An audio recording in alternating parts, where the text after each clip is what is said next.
Hello, dear viewers, and welcome back to our channel. It's always a pleasure to have you join us as we explore the significant events shaping the lives of royalty around the globe. Today, we turn our attention to a rather somber yet profoundly important occasion in Rome, an event that brought together world leaders under the watchful dome of St. Peter's Basilica.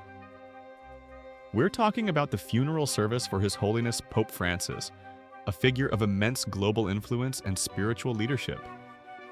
Amidst the sea of international dignitaries paying their final respects, a key member of the British royal family was present, undertaking a duty of significant weight. Prince William, the Prince of Wales and heir to the throne, stood in representation of his father, King Charles III. This appearance carried particular resonance, not only due to the gravity of the event itself, but also because of the king's ongoing health challenges, which prevented his own attendance. It was a moment that underscored the continuity of the monarchy and the increasing responsibilities falling upon the shoulders of the future king. But beyond the solemnity, the gathering also offered a fascinating glimpse into the intricate world of international diplomacy and protocol, particularly evident in the carefully orchestrated seating arrangements within St. Peter's Square. So join us as we delve deeper into Prince William's role on this historic day, the nuances of his position among world leaders, and what it signifies for the British monarchy moving forward. Before we delve into the details, if you find these explorations of royal duties and global events engaging, do take a moment to like this video and subscribe to our channel. Your support truly helps us continue bringing you these updates. Now, let's explore the events in Rome. The passing of a pope is an event that reverberates across the world, transcending religious and national boundaries. Pope Francis, known for his emphasis on humility, compassion, and social justice, had captured the attention and respect of millions, both within the Catholic Church and beyond. His funeral, therefore, was inevitably a major international gathering, a moment for global leaders to offer condolences and demonstrate respect, not just for the man, but for the institution he represented. St. Peter's Square, that iconic, embracing space designed by Bernini, provided the majestic backdrop for this solemn farewell. Under the vast Roman sky, leaders from across continents assembled, their presence a testament to the Pope's global stature. Among them was Prince William, the Prince of Wales. His attendance was significant primarily because he was there not just as a high-ranking royal, but specifically as the representative of his father, King Charles III, the head of state of the United Kingdom and head of the Church of England. King Charles, as many of you will know, is currently undergoing treatment for cancer. This health battle necessitated his absence from such a demanding international event. It's a poignant reminder of the personal challenges the king is facing, even as the duties of the crown continue. Interestingly, and adding another layer of depth to the situation, King Charles had actually met with Pope Francis just days before the pontiff's passing.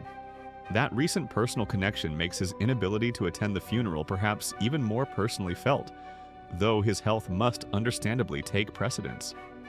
In his father's stead, Prince William stepped forward. Dressed appropriately in a dark suit, a symbol of mourning and respect observed by dignitaries, he projected an air of quiet dignity befitting the occasion.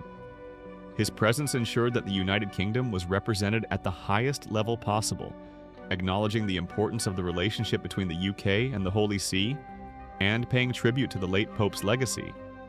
For William, this was another demonstration of his readiness to support his father and fulfill the obligations that come with his position as the heir apparent. It's a role we've seen him embrace with increasing frequency and seriousness, particularly in recent times.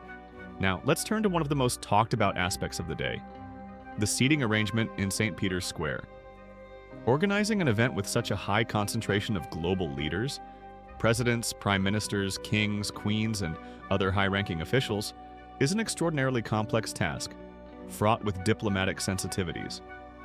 Where people sit, who they sit near, and how prominently they are placed can all carry symbolic weight and potential political implications. The Vatican, with centuries of experience in navigating such intricacies, had clearly put considerable thought into the arrangement. Prince William found himself placed in the third row designated for international dignitaries.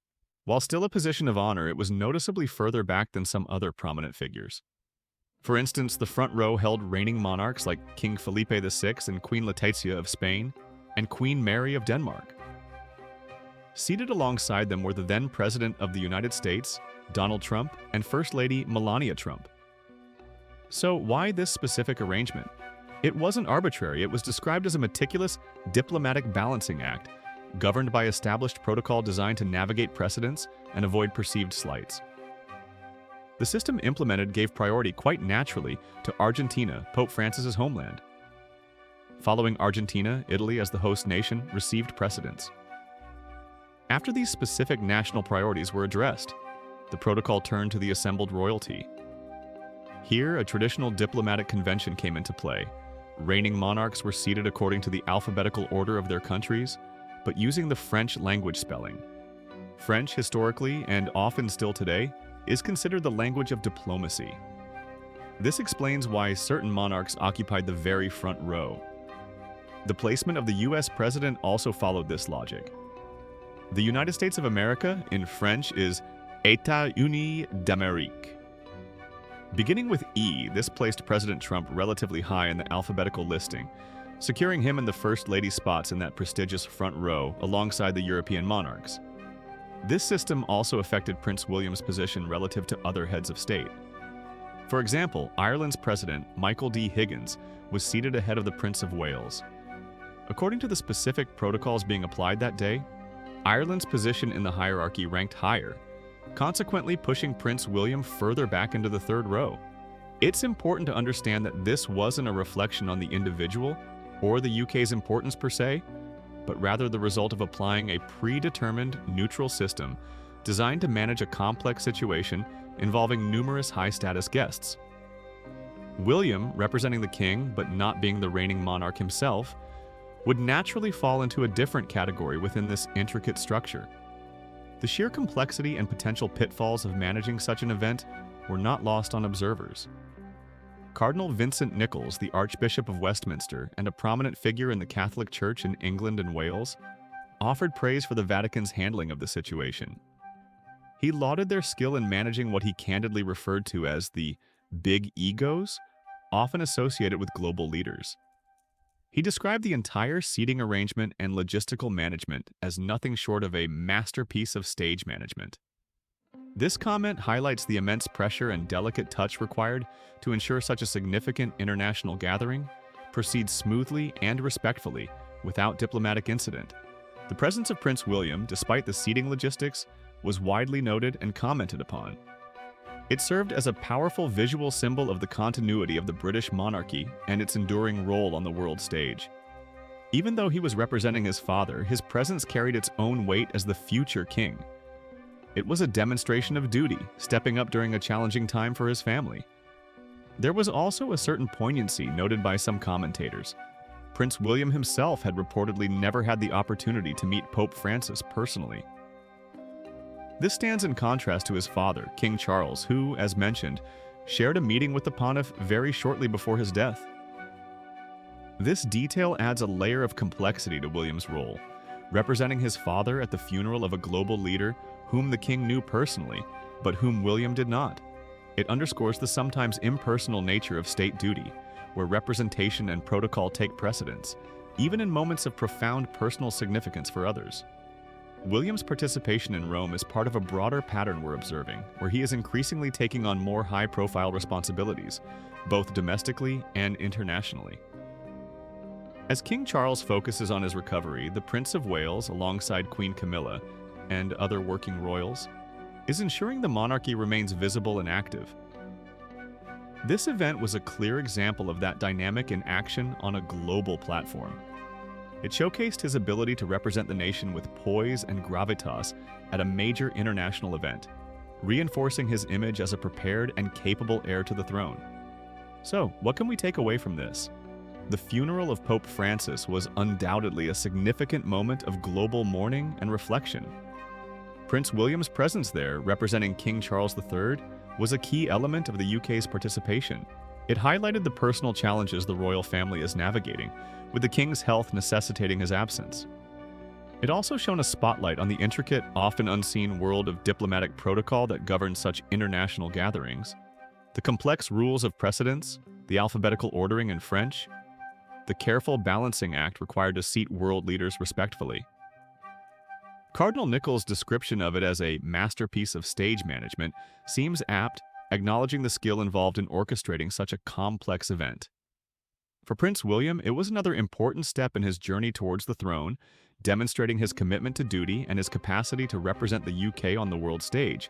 Even under challenging circumstances, it reinforces the idea that the monarchy, while steeped in tradition, continues to adapt and function even when facing personal adversity. This event certainly provides much food for thought about the intersection of royal duty, international relations, and personal circumstances. It's a reminder that behind the grandeur and ceremony, these are real people navigating complex roles and responsibilities. What are your thoughts on Prince William representing his father at this significant event? Were you aware of the complexities involved in diplomatic seating arrangements at such gatherings? We would love to hear your perspectives in the comments section below. Your insights and opinions are always valued here. Thank you so much for joining us today for this detailed look at a notable moment in recent royal history. If you found this discussion informative, please do give the video a thumbs up. It really helps our channel reach more viewers like you. And if you haven't already, consider subscribing and clicking the notification bell so you won't miss our future updates on royal news and events. We appreciate you spending your time with us. Until next time, take care, stay well, and thank you for watching.